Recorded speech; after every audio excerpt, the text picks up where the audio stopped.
Les héros.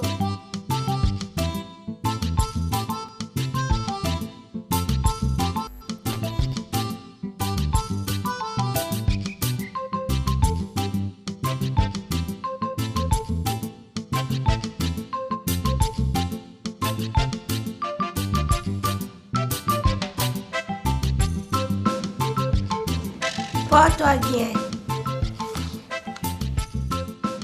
Les héros.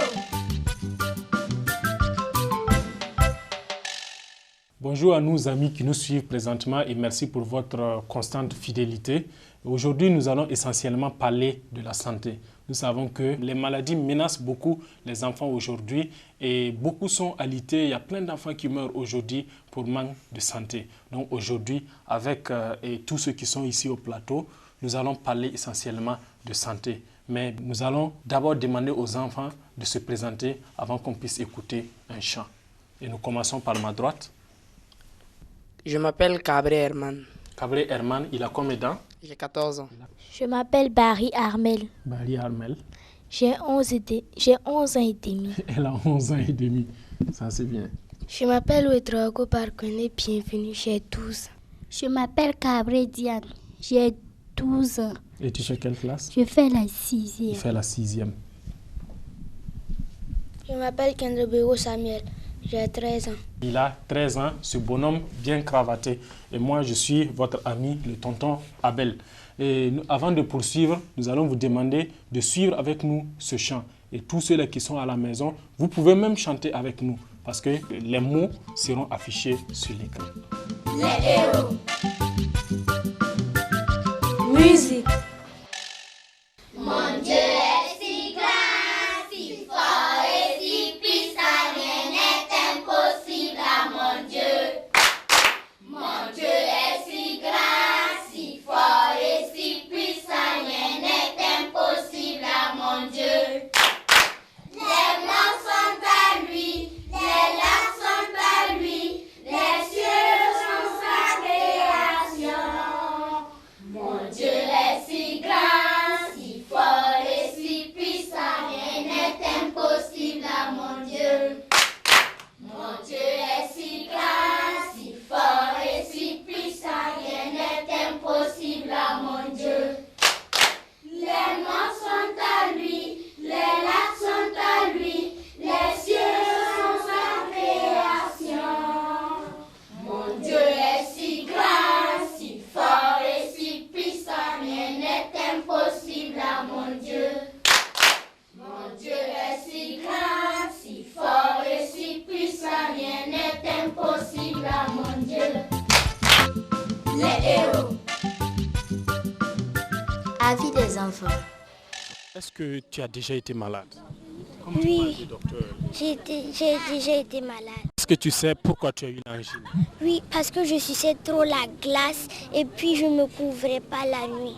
La nuit, ma maman sortait de sa chambre et puis elle venait me voir et c'est elle-même qui me couvrait. Mais après, quand je suis tombée malade, elle m'a dit que voilà les conséquences quand tu t'es pas couvert la nuit. Et quand je te disais de cesser de sucer la glace et tu m'avais pas écouté. Bien sûr, j'ai été plusieurs fois malade. Plusieurs fois malade. De quoi tu souffrais? Bon, fréquemment, je souffre du palu. Et encore, bon, la fièvre typhoïde, ça me fréquente bien parce que j'aime pas manger tellement à la maison. J'aime acheter les choses dehors, par-ci, par-là. Donc, vous voyez ce que ça fait, non? Mes parents se sont bien occupés de moi. En faisant quoi? Ils m'ont donné des médicaments. Ils m'ont protégé aussi du froid en me couvrant. Ma maman même a passé la nuit avec moi. Il m'a amené la nourriture. Il m'a amené à l'hôpital pour voir ce que j'ai. J'ai acheté des médicaments pour moi. Bon, il me demande ce que j'ai envie de manger. Il m'amène à l'hôpital. Le docteur me prescrit des médicaments. Franchement, je n'ai pas envie de prendre, mais je suis obligée pour ma santé. Ils ont acheté du médicament. Ma grand-mère aussi est docteur. Donc elle aussi, elle est venue chez nous à la maison. Et puis elle me suivait de près pour prendre mes médicaments. Pour ne pas tomber malade, il faut se protéger. Pour pour ne pas tomber malade, il ne faut pas prendre froid. Et puis il faut suivre les conseils des parents. Pour ne pas tomber malade, il faut éviter de manger les nourritures de la rue qu'on vend dans les rues. Protéger les animaux contre les mouches, la poussière. Si vous avez une femme devant votre porte qui vend des patates, regardez d'abord si elle a protégé cette nourriture. Parce que la poussière retombe sur ça et puis la multiplication des microbes est rapide. Les héros.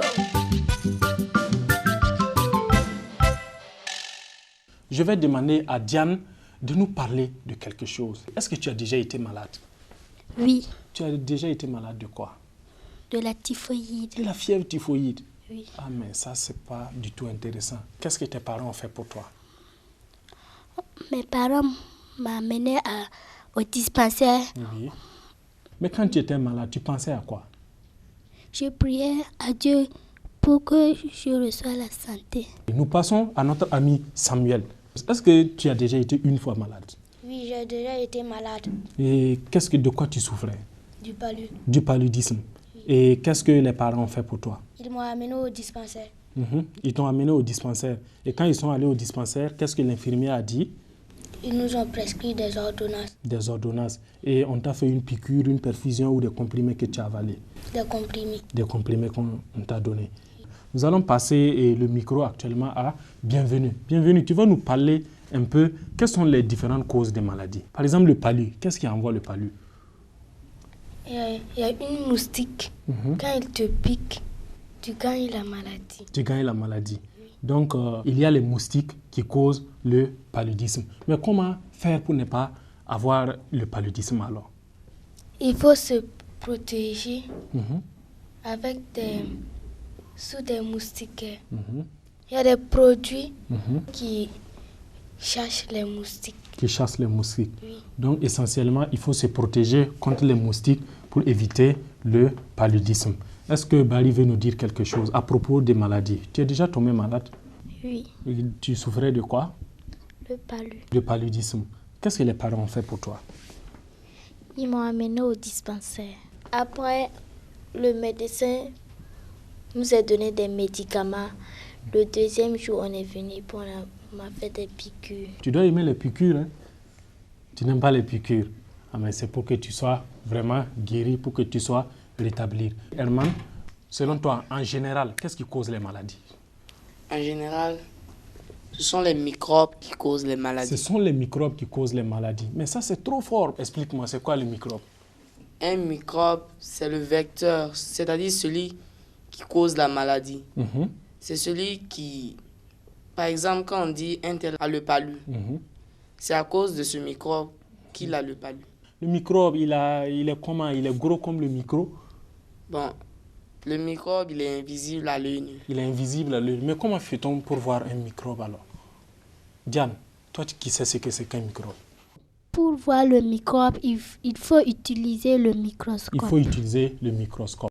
Les enfants ont tout à fait raison. Et je vais vous demander, à vous tous qui êtes là, est-ce que vous avez déjà eu un parent qui est malade? Peut-être votre ami, votre petit frère, votre petite soeur, ou papa ou maman carrément, ou bien un voisin qui a été malade. Et puis sa maladie vous a un peu fait peur.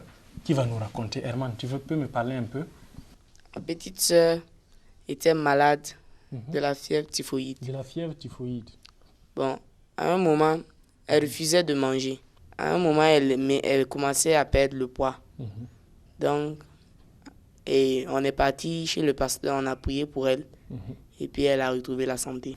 Voilà, Herman vient de nous faire savoir effectivement qu'il n'y a pas seulement que le médecin qui guérit. Celui qui est malade, allez-y effectivement voir les médecins, vous donnez une ordonnance pour que vous puissiez aller. Mais à côté, vous devez penser, vous avez un bon Dieu. Un Dieu qui se sert effectivement du médecin pour vous guérir. Demandez seulement à Dieu de vous guérir. Effectivement, il va vous guérir. Avant de commencer, nous allons inviter tous ceux qui sont là et tous ceux qui nous suivent actuellement à la maison de bien vouloir suivre une histoire très intéressante. Il s'agit de l'histoire de Jeff. Jeff, c'est l'ami des lépreux. C'est une personne vraiment qui a consacré toute sa vie pour vivre auprès des malades. Il avait la compassion pour eux et lui-même un jour est mort même de la maladie qu'on appelle la lèpre. Je vous invite tous à suivre effectivement l'histoire de Jeff. les héros. Un héros du passé.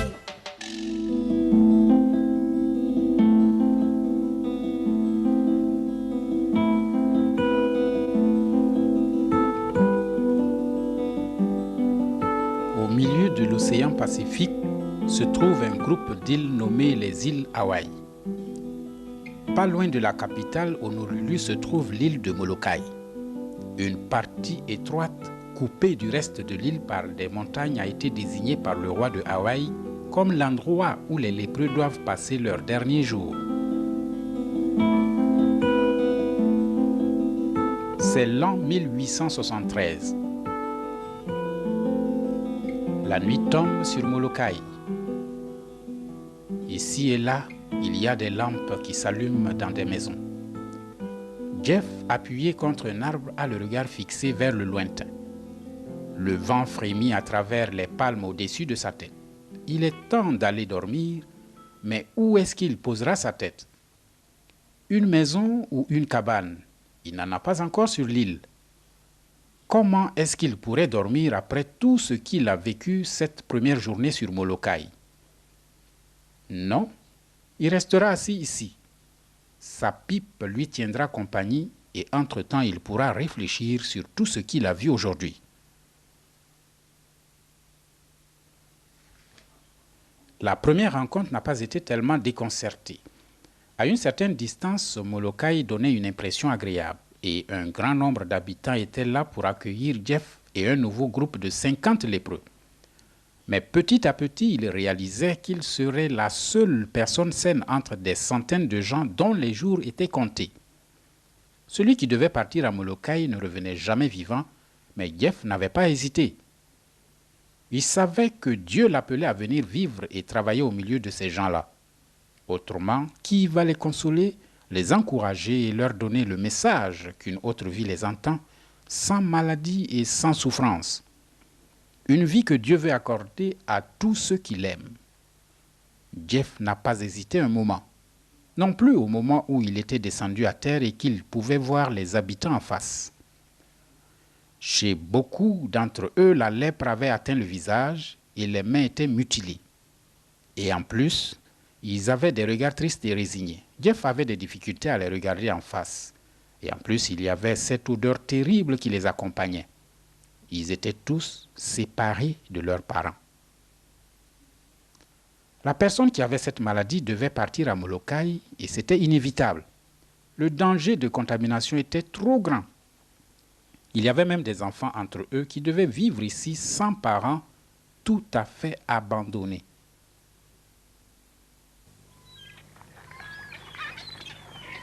Le capitaine du bateau n'avait pas traîné de décharger, il préférerait même ne jamais revenir ici. Mais bon, il fallait quand même quelqu'un qui devait transporter les lépreux. Aux yeux du capitaine, Jeff n'était qu'un fou. La passerelle était vite rentrée. Pour Jeff, il n'y avait pas un chemin de retour. Son évêque qui l'avait accompagné pour le voyage criait « Tu peux retourner encore si tu veux !» quand il voyait Jeff debout indécis entre les bagages. Mais Jeff avait secoué sa tête énergiquement. Il savait même que son propre évêque n'était pas tellement d'accord quand il avait décidé de partir à Molokai. Lui, il le soupçonne d'être un aventurier et de jouer le héros. Mais Jeff savait que c'était autre chose qui l'avait poussé à venir. L'amour de Dieu. Si d'autres veulent appeler ceci aventure, bon, c'est comme ils veulent. Après le départ du bateau, il a fait plus connaissance de l'île.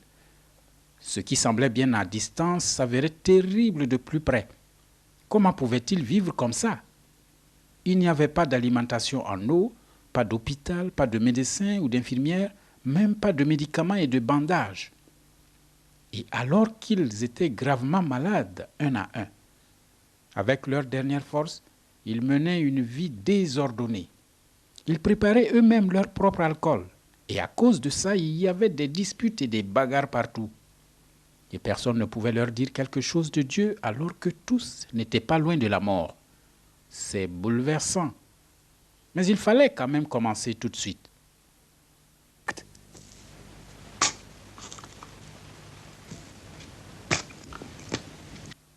Quelqu'un était mort ce jour-là et Jeff avait aussitôt proposé de faire l'enterrement.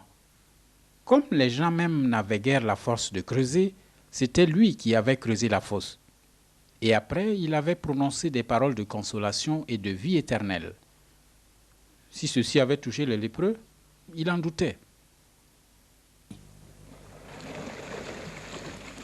La soirée était venue et il s'était mis sous l'arbre pour réfléchir sur tout.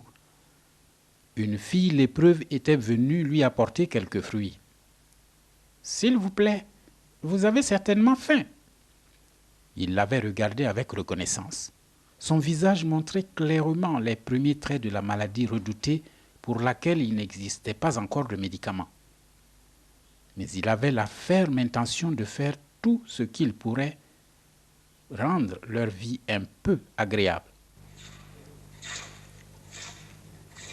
Le jour après, Damien, son nom de prêtre, s'est mis au travail. Des gens meurent tous les jours, mais il n'y a pas assez de cercueils. Alors on va les faire nous-mêmes. Et comme il a commencé à construire, il a décidé aussi de faire quelque chose. Les maisons, les routes et les conduites d'eau.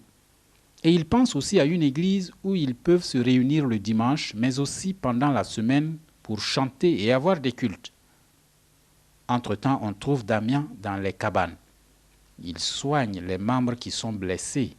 Un des pires effets de la lèpre, c'est qu'on perd la sensibilité dans les doigts des mains et dans les doigts des pieds et à la fin dans tous ses membres. Alors, on ne remarque pas si on se coupe le doigt ou si l'on marche dans quelque chose. Et ceci entraîne le fait que les mains et les pieds des lépreux deviennent gravement mutilés et qu'ils pourrissent même.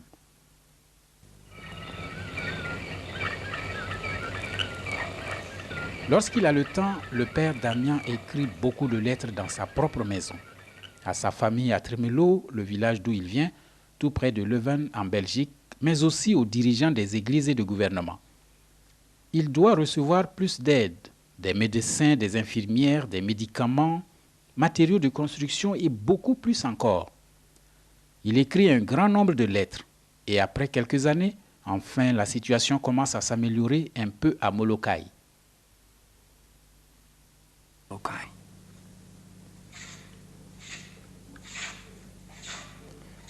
Comme ça, le père Damien de Wüster travaille comme il peut. Heureusement qu'il avait appris à bien travailler à la ferme de son père, étant petit garçon. Il sait bien que la lèpre est très contagieuse, mais il est impossible d'être prudent. Un moment, il pense les membres pourrissants et l'autre moment, il mange dans la même marmite avec les lépreux. Comment se mettre à table avec des mains bien lavées s'il n'y a pas de l'eau propre pour se laver? Damien se sentait un avec ces gens. Il disait aussi toujours « nous, les lépreux », alors qu'il était lui-même en bonne santé. Un jour, Damien se lave les pieds dans une cuvette. L'eau fume tellement elle est chaude. « Ça alors ?» dit-il en sursautant. Il a soulevé une jambe de l'eau et c'est tout à fait rouge. J'ai brûlé ma jambe dans l'eau et je ne l'ai même pas remarqué. Il sait ce que ça veut dire. Les premiers symptômes de la lèpre. Après 10 ans, la maladie l'a atteint aussi. Il ira par le même chemin que les autres pour qui il a tellement lutté. Encore 6 ans, Damien a pu continuer son travail, mais après ses mains qui ont tellement travaillé, sont couchées elles-mêmes inactives sur le lit. La maladie a épuisé ses forces. Il n'a que 49 ans, mais il donne l'impression d'être un vieillard. Il a fait ce qu'il a pu. Son travail parmi les lépreux de Molokai est connu dans le monde entier. Et entre-temps, on a envoyé beaucoup d'argent et d'aide. D'autres religieuses, des médecins, des infirmiers et des infirmières sont venus pour continuer son travail. Il a assisté énormément de lépreux pendant les dernières heures de leur vie. Et maintenant, c'est son tour. C'est un très drôle de cortège funèbre qui passe le 15 avril 1889 sur Molokai. Devant marche une fanfare éclatante qui joue de la musique joyeuse. Les musiciens marchent avec difficulté, mais ça ne leur fait pas mal jouer. Damien l'a fondé lui-même pour pouvoir jouer à chaque enterrement. Parce que, dit-il, la mort est une délivrance de la souffrance et un passage à une vie ravissante, sans maladie et sans souffrance. Et de cette manière à Molokaï, une petite partie du monde a été changée parce qu'une personne avait décidé de donner sa vie à Dieu pour servir les autres. Qu'est-ce qui t'a le plus marqué? Quand tu as suivi, qu'est-ce qui était très intéressant pour toi? Quand Jeff a pris sa vie pour donner aux malades, pour les soigner. Et je demande à Samuel de me dire, qu'est-ce qui toi le plus t'a plu? C'est quand il a donné aussi sa vie pour les lépreux.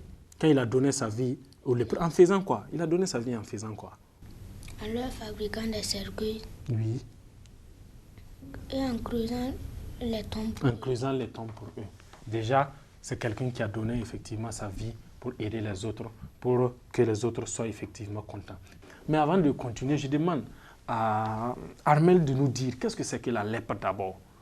Le microbe rentre dans le corps et puis il fait en sorte que le corps ne sent plus rien, même s'il se brûle. Même s'il se brûle, il ne sent plus rien. Ensuite, et les doigts se coupent. Il y a des boutons, le corps rougit, et puis il y a des trucs, des coupements de doigts, les doigts deviennent coupure de doigts. Oui.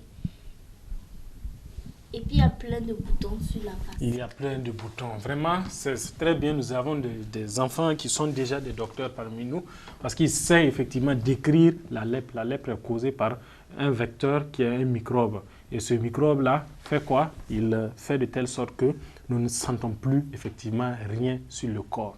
Et au niveau où il y a l'infection, ça veut dire que les doigts se coupent, il y a des plaies et par fini, tu deviens très vilain avec un visage très vilain. Et en ce temps, il n'y avait pas de médicaments pour la lèpre, pour soigner la lèpre. Je vais demander à Herman de réagir par rapport à tout ce qu'il vient de suivre. Bon, je peux dire que Jeff est un homme qui a un bon cœur. Oui. Parce qu'il n'a pas eu peur de débarquer sur cette île et qui était plein de gens contagieux de la lèpre. Bon, il a tout fait pour venir en aide à ces gens. Oui. Bon, mais lui aussi, il a été atteint de cette maladie. Donc, je dis que Jeff est un homme courageux et il a beaucoup fait. Mais quelles leçons nous devons tirer, nous qui sommes enfants aujourd'hui? Qu'est-ce que nous devons faire? Nous aussi, on doit faire comme Jeff. Oui. On doit rendre visite aux malades. On doit laver leurs habits Oui. et les donner à manger s'ils ne peuvent pas se nourrir eux-mêmes. Et prier pour eux. Prier pour eux, pour leur guérison. Avant de poursuivre, nous allons aller, comme nous sommes petits, il y a plein de choses que nous ne connaissons pas. La lèpre, qu'est-ce qui cause la lèpre? On a dit c'est un microbe, mais moi, je ne connais pas le nom de ce microbe. Il y a beaucoup de microbes et chaque microbe a son nom. Nous ne connaissons pas. Nous ne savons pas quelles sont les maladies que les enfants attrapent le plus souvent. Nous ne savons pas aussi qu'est-ce qu'il faut faire pour rester en bonne santé chaque jour. Nous allons ensemble aller voir un docteur. Les héros. Découvrez ensemble.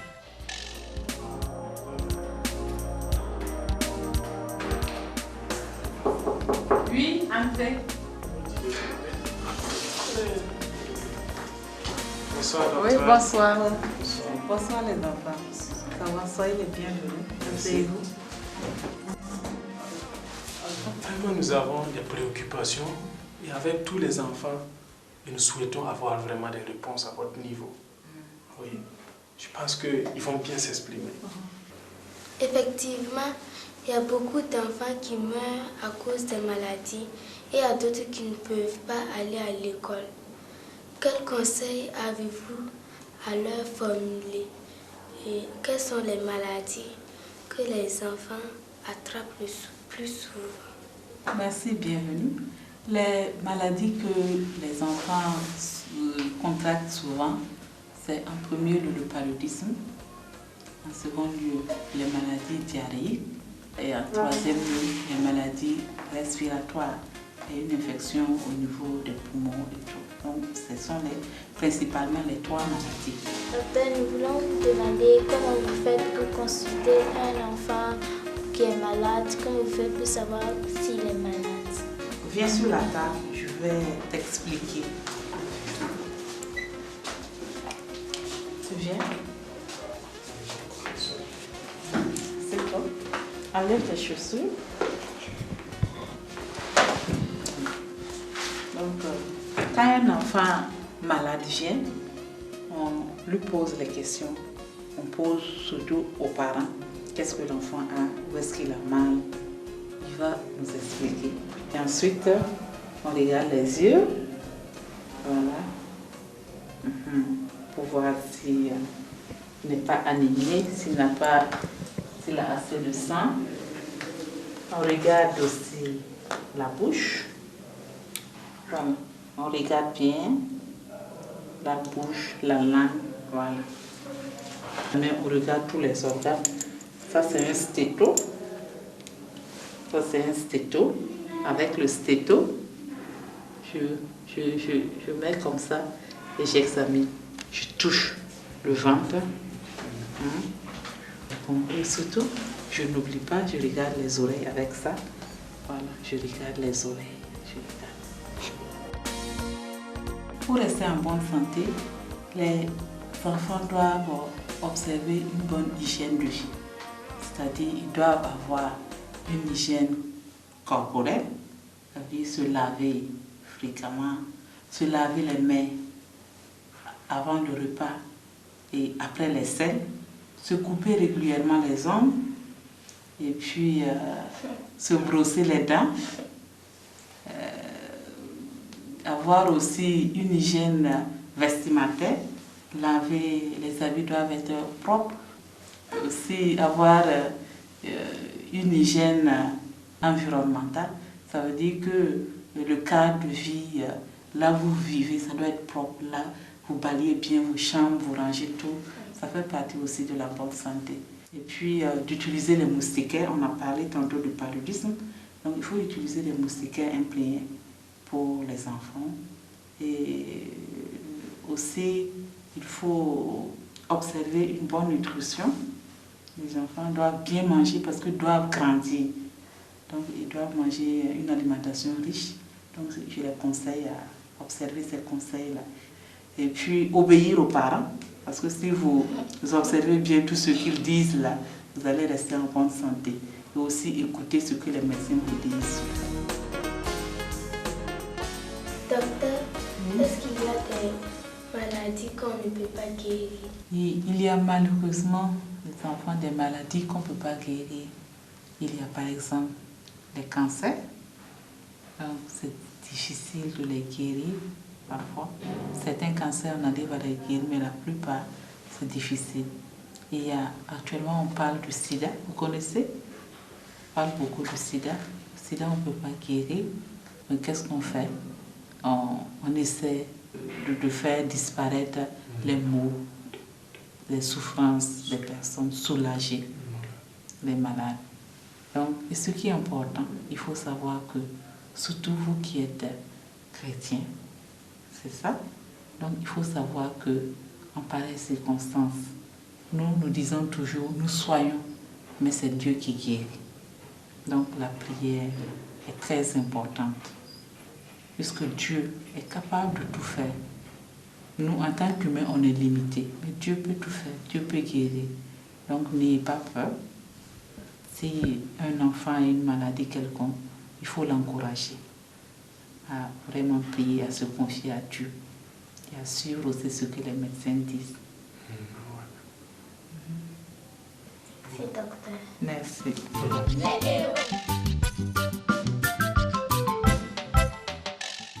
Nous allons dire à tous les enfants, à tous nos amis qui nous suivent présentement ou à tous ceux qui sont ici sur le plateau, à prier Dieu. Prier Dieu pourquoi? Si on est en bonne santé, disons merci à Dieu parce que c'est lui qui nous donne effectivement la santé. Et maintenant, si on n'est pas en bonne santé, qu'est-ce qu'il faut faire? C'est celui qui donne la santé c'est à lui qu'on peut demander la santé ou bien. On se soigne, c'est bien vrai, mais c'est Dieu qui donne la santé. Donc nous devons prier Dieu. Si vous voyez un parent qui est malade, n'hésitez même pas. Dieu a dit, si vous me demandez la santé, vous allez avoir. Avant de nous quitter, nous allons vous demander de suivre un chant. D'ores et déjà, je vous dis au revoir et à la prochaine fois. Musique.